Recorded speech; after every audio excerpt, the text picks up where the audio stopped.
Let's walk through how to create a fishbone diagram in OpenDocs. It's super easy, and you can make it reusable or keep it just for one page.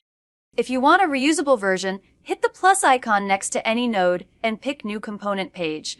The diagram picker pops up and prompts you to specify the type of diagram you would like to create.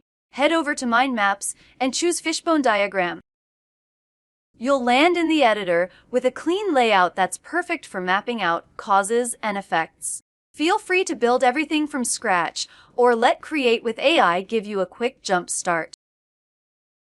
Just a heads up, AI will replace whatever's already on your canvas.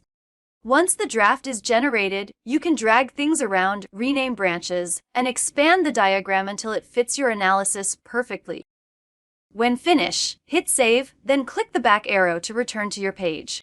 Now your fishbone diagram is reusable. You can drop it into any page you want. To insert it, edit the page. Click Insert.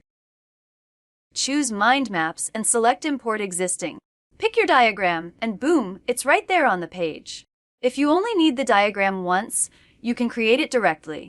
Just click Insert when editing a page, choose Mind Maps, and select Fishbone Diagram. The editor opens, and you can build it manually or let AI generate a starting point. And of course, you can tweak the AI version however you like. Save and close the editor, and your fishbone diagram appears on the page.